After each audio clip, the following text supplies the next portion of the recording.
Hello friends, ಎಲ್ಲರಿಗೂ ನಮ್ಮ ಅಮ್ಮನ ಅಡುಗೆಗೆ ಸ್ವಾಗತ. ನೀವೇನಾದ್ರು ನಮ್ಮ ಚಾನಲ್ನ ಹೊಸದಾಗಿ ನೋಡ್ತಾ ಇದ್ದೀರಾ? ಹಾಗಾದರೆ ನಮ್ಮ ಅಮ್ಮನ ಅಡುಗೆ ಚಾನಲ್ ಸಬ್ಸ್ಕ್ರೈಬ್ ಮಾಡ್ಕೊಳ್ಳಿ. ಹಾಗೆ ಪಕ್ಕದಲ್ಲಿ ಬರುವ ಬೆಲ್ ಐಕಾನ್ ಕ್ಲಿಕ್ ಮಾಡೋದು ಮಾತ್ರ ಮರಿಬೇಡಿ. ಇವತ್ತು ನಾನೊಂದು ಸೂಪರ್ ಆಗಿರುವಂತಹ ಪಟಾಪಟ್ ಅಂತ ಒಂದು ಎಗ್ ರೆಸಿಪಿನ ಮಾಡಿ ತೋರಿಸ್ತಾ ಇದ್ದೀನಿ. ಎಷ್ಟು ಬೇಗ ಮಾಡ್ಕೋಬೋದು ಅಂದರೆ, ನಮಗೆ ಟೈಮ್ ಇಲ್ಲ ಮತ್ತು ಚಪಾತಿಗೆ ಅನ್ನಗೆ ಏನಾದರೂ ಒಂದು ಸೈಡ್ ಡಿಶ್ ಬೇಕು ಅಂದರೆ ಈ ರೆಸಿಪಿನ ಟ್ರೈ ಮಾಡಿ. ಬನ್ನಿ ಮಾಡೋದು ಹೇಗೆ ಅಂತ ನೋಡೋಣ. ಅದಕ್ಕಿಂತ ಮುಂಚೆ ಇಂಗ್ರೀಡಿಯೆಂಟ್ಸ್: 4 ಮೊಟ್ಟೆನ ನಾನು ಈ ಥರ ಬೇಯಿಸಿ ಅರ್ಧ ಭಾಗ ಕಟ್ ಮಾಡಿ ಇಟ್ಕೊಂಡಿದ್ದೀನಿ. ಈರುಳ್ಳಿ 2 ಚಿಕ್ಕದಾಗಿ ಕಟ್ ಮಾಡಿ ಇಟ್ಕೊಂಡಿದ್ದೀನಿ.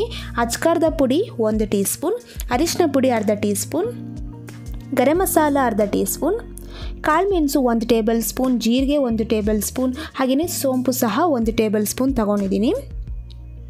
ಕೊತ್ತಂಬರಿ ಸೊಪ್ಪು 2 ಟೇಬಲ್ ಸ್ಪೂನ್ ಆಗೋಷ್ಟು ಚಿಕ್ಕದಾಗಿ ಕಟ್ ಮಾಡಿ ಇಟ್ಕೊಂಡಿದ್ದೀನಿ. ಕರಿಬೇವು 1 ಟೇಬಲ್ ಸ್ಪೂನ್, ಎಣ್ಣೆ 2 3 ಟೇಬಲ್ ಸ್ಪೂನ್, 3 ಹಸಿಮೆಣಸಿನಕಾಯಿನ ಇದ್ರ ಉದ್ದುದ್ದಕ್ಕೆ ಕಟ್ ಮಾಡಿ ಇಟ್ಕೊಂಡಿದ್ದೀನಿ. ಶುಂಠಿ ಬೆಳ್ಳುಳ್ಳಿ ಪೇಸ್ಟು 1 ಟೇಬಲ್ ಸ್ಪೂನ್, ರುಚಿಗೆ ತಕ್ಕಷ್ಟು ಉಪ್ಪು. ಮಾಡೋದು ಹೇಗೆ ಅಂತ ನೋಡೋಣ ಪಟಾಪಟ್ ಅಂತ. ಮೊದಲು ಸ್ಟವ್ ಹಚ್ಚಿ ನಾನೊಂದು ಈ ಥರ ಪ್ಯಾನನ್ನು ಇಟ್ಕೊಂಡಿದ್ದೀನಿ. ಇವಾಗ ನಾವು ಡ್ರೈ ರೋಸ್ಟ್ ಮಾಡ್ಕೊಬೇಕು. ಅದಕ್ಕೆ ಸೋಂಪು ಹಾಕ್ಕೊಂಡಿದ್ದೀನಿ, ಹಾಗೆಯೇ ಜೀರಿಗೆ ಒಂದು ಸ್ವಲ್ಪ ಹಾಕಿ ಸ್ವಲ್ಪ ಎತ್ತಿಟ್ಕೊಂಡಿದ್ದೀನಿ.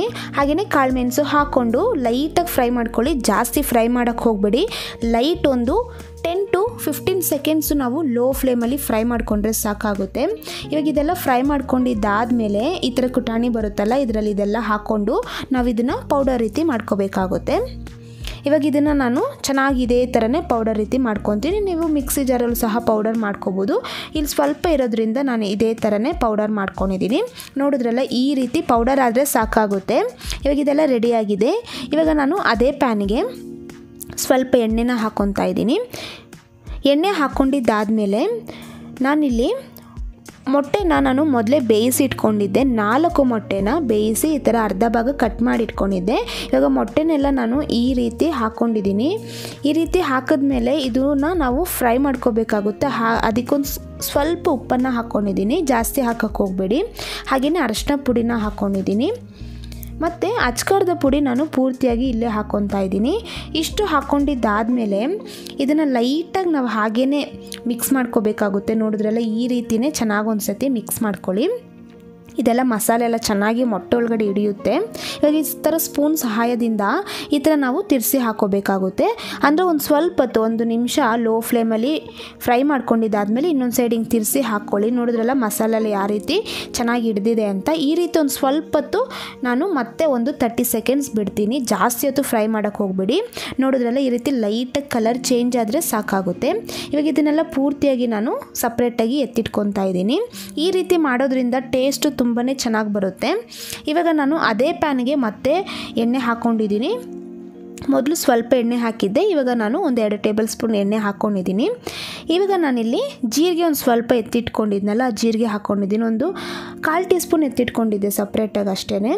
ಜೀರಿಗೆ ಹಾಗೆಯೇ ಈರುಳ್ಳಿ ಹಾಕ್ಕೊಂಡು ಚೆನ್ನಾಗಿ ಫ್ರೈ ಮಾಡ್ಕೊತಾ ಇದ್ದೀನಿ. ಈ ರೀತಿ ನಾವು ಫ್ರೈ ಮಾಡ್ಕೋಬೇಕಾಗುತ್ತೆ. ಈರುಳ್ಳಿ ಎಲ್ಲ ಚೆನ್ನಾಗಿ ಫ್ರೈ ಆಗಬೇಕು, ಆವಾಗನೇ ಟೇಸ್ಟು. ಮೇಯ್ನಾಗಿ ಈ ರೆಸಿಪಿಯಲ್ಲಿ ಎಲ್ಲ ಚೆನ್ನಾಗಿ ಫ್ರೈ ಆಗಬೇಕು, ಆವಾಗ ಟೇಸ್ಟು ಚೆನ್ನಾಗಿ ಬರುತ್ತೆ.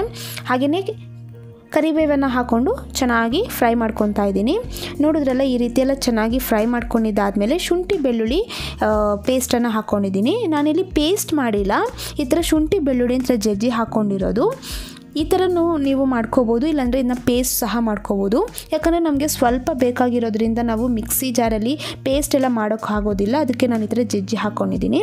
ಹಾಗೆಯೇ ಸ್ವಲ್ಪ ಅರಿಶಿನ ಪುಡಿ ಹಾಕ್ಕೊಂಡಿದ್ದೀನಿ. ಹಾಗೆಯೇ ಗರಂ ಮಸಾಲ ಹಾಕ್ಕೊಂಡಿದ್ದಾದಮೇಲೆ ಇದೇ ರೀತಿ ಚೆನ್ನಾಗಿ ಒಂದು ಸತಿ ಫ್ರೈ ಮಾಡ್ಕೊಂಡಿದ್ದಾದಮೇಲೆ ಚೆನ್ನಾಗೆಲ್ಲ ಫ್ರೈ ಆಗಬೇಕು. ಫ್ರೈ ಆದಮೇಲೆ ಒಂದು ಸ್ವಲ್ಪ ನೀರನ್ನು ಹಾಕ್ಕೋಬೇಕಾಗುತ್ತೆ.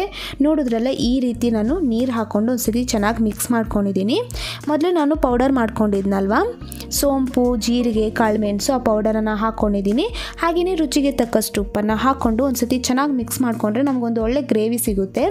ಈ ರೀತಿ ಪೂರ್ತಿಯಾಗಿ ನೀರೆಲ್ಲ ಚೆನ್ನಾಗಿ ಹೋಗಬೇಕು. ಈ ಥರ ಚೆನ್ನಾಗೆಲ್ಲ ಫ್ರೈ ಆದಮೇಲೆ ಮತ್ತೆ ನಾನು ನೀರನ್ನು ಹಾಕ್ಕೊಂಡಿದ್ದೀನಿ. ಇವಾಗ ಇಲ್ಲಿ ಮೇಯ್ನಾಗಿ ನಾವು ಟಿಪ್ನ ಫಾಲೋ ಮಾಡಬೇಕಾಗಿರೋದು ಏನಂದರೆ ಬಿಸಿ ನೀರನ್ನು ಹಾಕ್ಕೋಬೇಕು. ತಣ್ಣೀರು ಹಾಕೋಕ್ಕೆ ಹೋಗಬೇಡಿ, ಚೆನ್ನಾಗಿರೋದಿಲ್ಲ. ನೀರನ್ನ ಬಿಸಿ ಮಾಡಿ ಅದು ಆ ನೀರನ್ನು ಹಾಕ್ಕೊಂಡಿರೋದು ನಾನು ಒಂದು ಅರ್ಧ ಗ್ಲಾಸಷ್ಟು ಹಾಕ್ಕೊಂಡಿರ್ತೀನಿ ಅಷ್ಟೇ.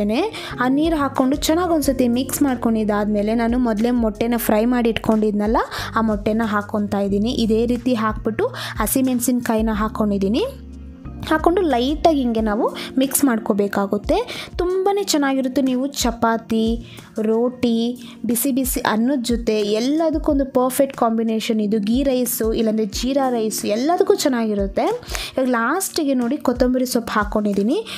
ನಾನು ಮೊಟ್ಟೆ ಹಾಕಿ 1-2 ನಿಮಿಷ ಲೋ ಫ್ಲೇಮಲ್ಲಿ ಬಿಟ್ಟಿದ್ದೀನಿ ಅಷ್ಟೇ. ಇವಾಗ ಕೊತ್ತಂಬರಿ ಸೊಪ್ಪು ಹಾಕ್ಕೊಂಡು ಇದೇ ಥರ ನಾನು ತಿರ್ಸಿ ಹಾಕ್ಕೊತಾ ಇದ್ದೀನಿ. ನೋಡಿದ್ರೆಲ್ಲ ಪೂರ್ತಿಯಾಗಿ ಮೊಟ್ಟೆಗೆ ಮಸಾಲೆಯಲ್ಲಿ ಯಾವ ರೀತಿ ಹಿಡ್ದಿದೆ ಅಂತ. ಈ ರೀತಿ ಆದರೆ ಪರ್ಫೆಕ್ಟಾಗಿ ಪಟಾಪಟ್ ಎಗ್ ಫ್ರೈ ರೆಡಿಯಾಗಿದೆ. ಸಖತ್ತಾಗಿರುತ್ತೆ, ತುಂಬ ಚೆನ್ನಾಗಿರುತ್ತೆ. ನೀವು ಮನೇಲಿ ಒಂದ್ಸತಿ ಟ್ರೈ ಮಾಡಿ, ತುಂಬಾ ಇಷ್ಟಪಡ್ತೀರಾ. ಇವಾಗ ನೋಡಿದ್ರಲ್ಲ ಎಲ್ಲ ರೆಡಿ ಆಗಿದೆ. ನಾನು ಸರ್ವಿಂಗ್ ಪ್ಲೇಟಲ್ಲಿ ಸರ್ವ್ ಮಾಡ್ತಾಯಿದ್ದೀನಿ. ನೀವು ಈ ಥರ ಎಲ್ಲ ಮಕ್ಳಿಗೆ ಮಾಡಿಕೊಡ್ಬೋದು. ಸ್ಕೂಲಿಂದ ಬಂದರು ಅಂದರೆ ನೀವು ಈವ್ನಿಂಗ್ ಟೈಮ್ ಆಗಿರ್ಬೋದು, ಮತ್ತು ಬೆಳಗ್ಗೆ ಬ್ರೇಕ್ಫಾಸ್ಟಿಗೆ ಸಹ ನೀವು ಚಪಾತಿಗೆಲ್ಲ ಸೂಪರಾಗಿರೋ ಕಾಂಬಿನೇಷನ್ ಆಗಿ ಮಾಡ್ಕೋಬೋದು. ಈ ರೆಸಿಪಿ ಇಷ್ಟ ಆಗಿದ್ರೆ ನೀವು ಸಹ ಮನೇಲಿ ಒಂದ್ಸತಿ ಟ್ರೈ ಮಾಡಿ ಹೇಗೆ ಬಂತು ಅಂತ ಕಮೆಂಟ್ ಮಾಡಿ. ಹಾಗೆ ನಮ್ಮ ಅಮ್ಮನ ಅಡುಗೆ ಚಾನಲ್ನ ಸಬ್ಸ್ಕ್ರೈಬ್ ಮಾಡೋದು ಮಾತ್ರ ಮರಿಬೇಡಿ. ಈ ವಿಡಿಯೋ ನೋಡಿರುವ ಎಲ್ಲ ವೀಕ್ಷಕರಿಗೂ ಧನ್ಯವಾದಗಳು.